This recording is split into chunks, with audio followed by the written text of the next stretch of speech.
kemudian setelah itu langsung dibalut.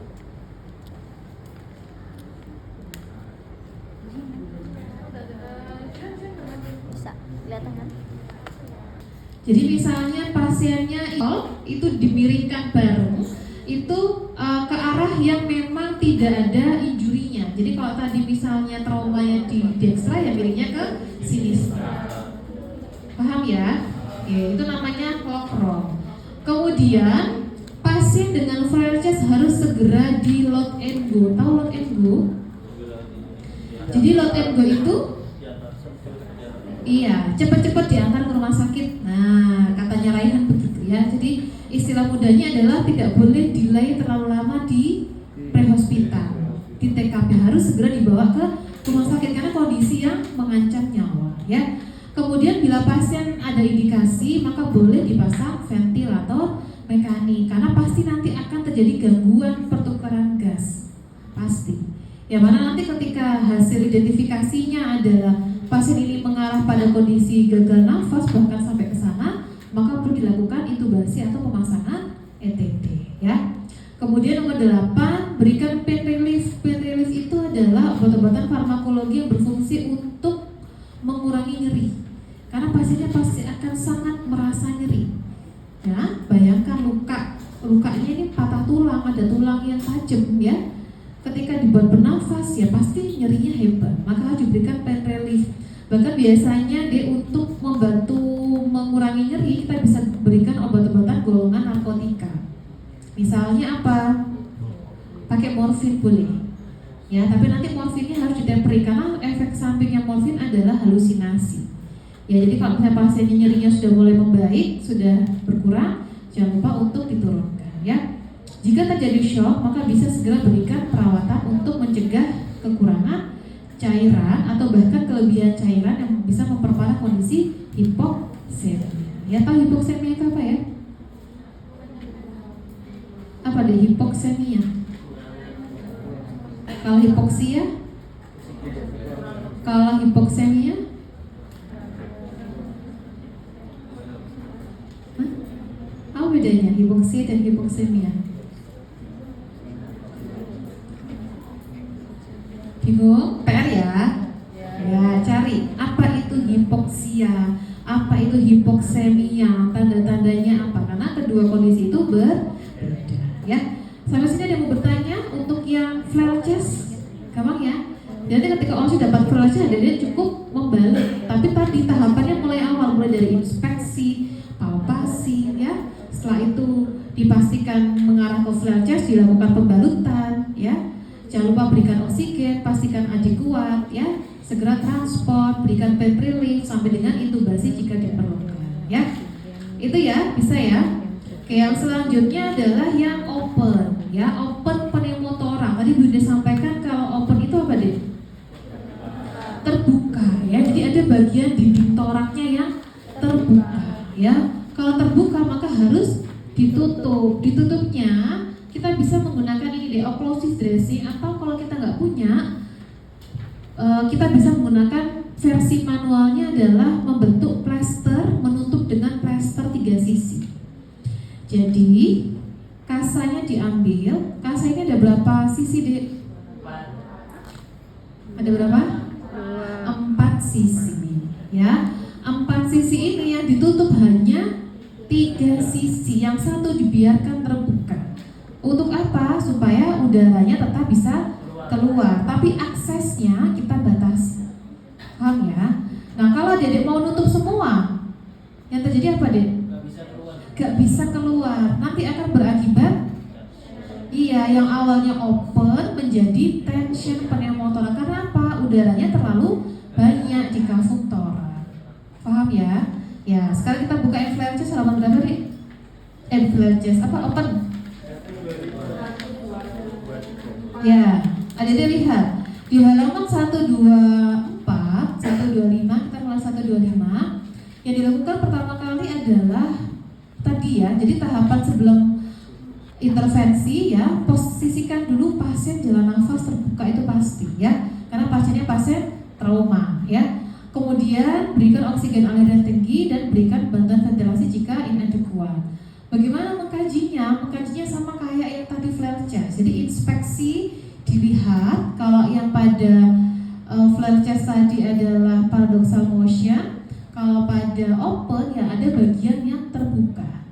Ya. Kemudian setelah itu dipalpasi, baru lakukan intervensi dengan menutup langsung dengan plester 3 sisi atau bisa menggunakan ini ya, chest seal ya. Chest seal ini jadi kalau lihat dia seperti kasa ya, kasa tetapi punya plester. Lihat di gambar yang bulat yang di dada itu dia fungsinya untuk nutup, tapi di sisi yang satunya ada bagian yang ada bolongannya. Nah itu untuk mengeluarkan.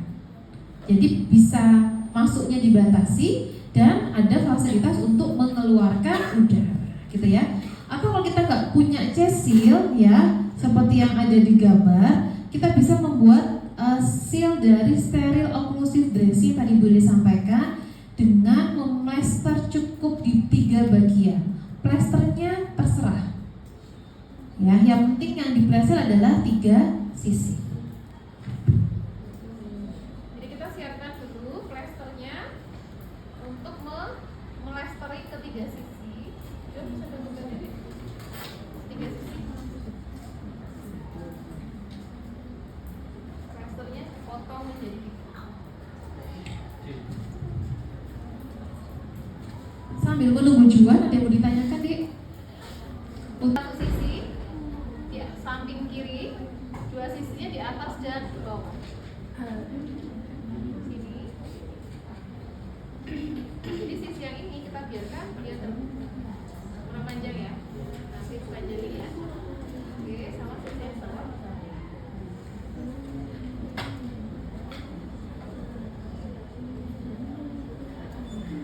Udah ya.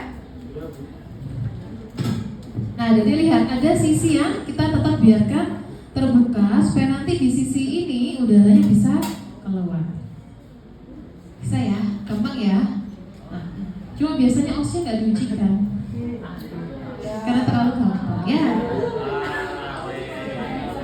Yang OSnya itu pasti BLS, pasti BTLS, gitu ya.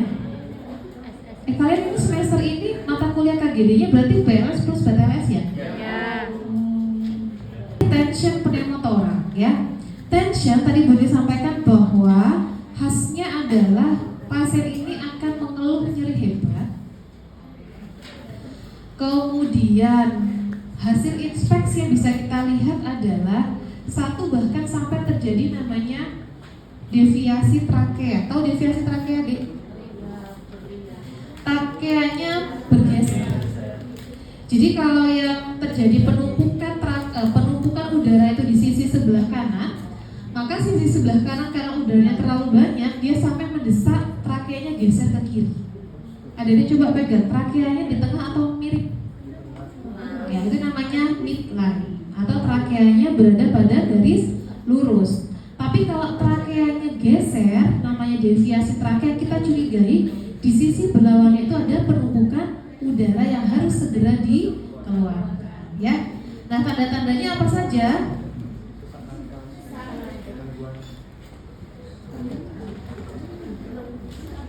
Hidrodekompresi. Jadi pertolongan kalau tadi flare chest kan pakai bulky dressing, ya enggak? Kalau open pneumotora pakai plester 3 sisi. Kalau yang tension namanya prosedur pertolongan adalah needle dekompresi atau torakosintesis. Jadi needle dekompresi ini adalah menusuk ICS 45 ya, yang mana nanti langsung ditusuk area tersebut yang memang dicurigai mengalami penumpukan udara di sana. Paham ya? Ya, karena udaranya perlu bantuan untuk dikeluarkan ya. Tanda-tandanya apa? Jadi lihat di halaman 131. Yang pertama adalah pasien akan pasti mengeluh nyeri hebat. Yang kedua sesak nafas hebat atau bahkan disertai distres pernafasan. Yang tanda-tandanya adalah takipneu dan sianosis. Jadi nafasnya bahkan sampai di atas 30 kali per menit dan juga disertai kebiruan ya. Kemudian muncul tanda-tanda shock, tidak teraba nadi, atau bahkan terjadi namanya deviasi trakea dan khasnya juga tambahnya adalah JVD-nya positif atau ada pembendungan vena jugularis. Ya, jadi pegang vena jugularisnya ada bendungan enggak? Ya, itu normal ya. Tapi kalau pasien tension dia sampai melengkung, tahu melengkung ya? Terbentuk undulasi atau dia apa menegang atau ada undulasinya. Itu ya. Jadi ketika ada itu positif berarti kita curigai.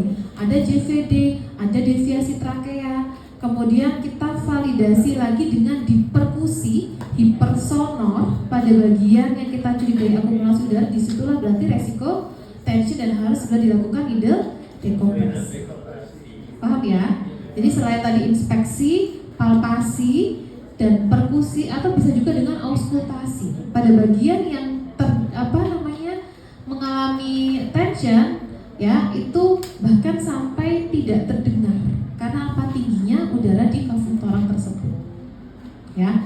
Nah, yang dilakukan adalah prosedurnya adalah dengan melakukan dekompresi dada. Jadi lihat posisinya adalah di ICS 2 tepat di atas poste 3. Jadi bukan di costenya ya, tapi di antara poste 2 dan 3. Jadi di tengah-tengah yang ada ruang kosong. Coba Dedek pegang masing-masing ICS-nya. Jadi 1, kemudian tolong di bawah, nah tengah-tengah. Jadi di tengah-tengah ini yang kita tusuk. Jadi bukan di coste. Paham ya? Di tengah-tengahnya itu kita tusuk atau berikan penusukan needle decompress dengan abukatnya ukuran besar. Kalau di sini berapa di abukatnya, Dek? Nomor 14. Nanti besok ketika ambil darah arteri mau nomor berapa, Dek? Karena mau 14 atau berapa? 12. 24. Ya, sini Mas Juan, Pak sini. Ya, caranya adalah ya, jadi langsung kita pakai handscoon ya, jadi pre-memory handscoon steril. Kemudian ya, ambil betadine. Ini Bude pakai handscoon steril deh ya. Ambil betadine, dibasahi. Kemudian tadi kalau kita curigai tadi akan menusuk di ICS 2, jadi bisa di bagian kiri ya, ke kanan ya. Kita langsung posisikan. Ini kan claviculanya 1, 2. Berarti kita nusuknya di sini. Bagian yang kita tusuk itu kita disinfeksi dengan betadine. Setelah itu, ya, Adik lihat. Setelah itu, udah pakai handphone aja deh. Jadi kalian kalau usia jadinya nggak pakai handphone ya, karena Bunda nggak pakai handphone.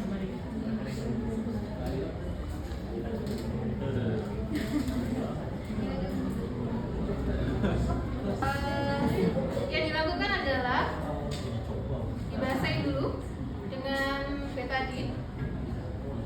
Kemudian kita sudah pastikan bahwa ICS 2-nya ya, ini 1, 2, jadi ditusuknya di sini, didesinfeksi dulu dengan betadine. Setelah itu ambil abokatnya. Posisi pasien biasanya berbaring. Ambil ya, posisinya seperti ini. Pasiennya dibiarkan posisinya terbaring. Ya, terbaring, kemudian langsung kita tusukkan berapa derajat di 90 derajat. Masuk. Nah, kemudian ini kita sambil ambil.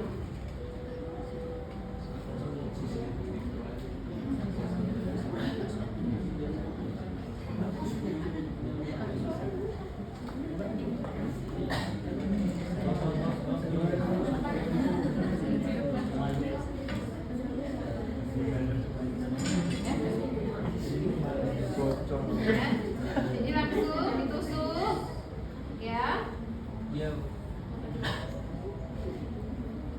Nah, kemudian yang jarumnya ini kita ambil, buang di pengkok.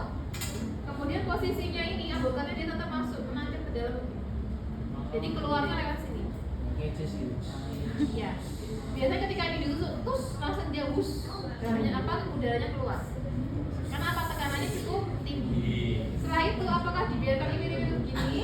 Tidak, maka kita perlu memfiksasi dengan plester seperti yang ada di gambar. Jadi difiksasi, bisa pakai kasaye, tahu kasaye ya? Digunting, kemudian difiksasi, ya seperti ini. Nah, kemudian baru dibalut. Ya, bagian yang terbuka biasanya cukup ditutup dengan kasa steril biasa tetapi tidak perlu ditutup semua karena nanti akan menutup dan tidak bisa mengeluarkan udara. Nah, sampai kapan dipasang seperti ini? Sampai pasien dibawa ke UGD, sampai dibawa ke rumah sakit. Nanti kalau sudah di rumah sakit deh, abokat yang tadi menusuk itu kan dicabut, diganti dengan dipasang selang WSD. Tahu selang WSD ya?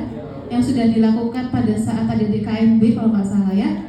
Nah itu nanti akan diganti dengan memasang selang WSD.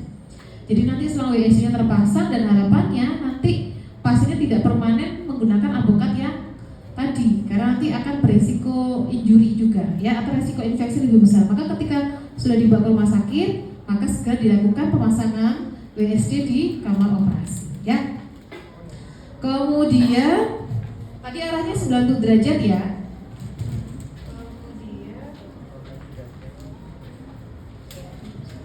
Yang terakhir tadi sudah disampaikan, jadi segera load and go, dan nanti ketika di rumah sakit akan diganti dengan pemasangan chest tube. Chest tube tadi nama lain dari WSD ya. Jadi sifatnya ini hanya sementara yang mana berfokus pada life saving atau untuk membantu menyelamatkan nyawa pasien supaya pasien berkurang sesaknya, maka segera dilakukan dekompresi ya. Kalau ternyata di perjalanan disertai nyeri berat dan sebagainya, nggak apa-apa, sambil kolaborasikan pemberian analgesik dan pemberian oksigennya aliran tinggi ya.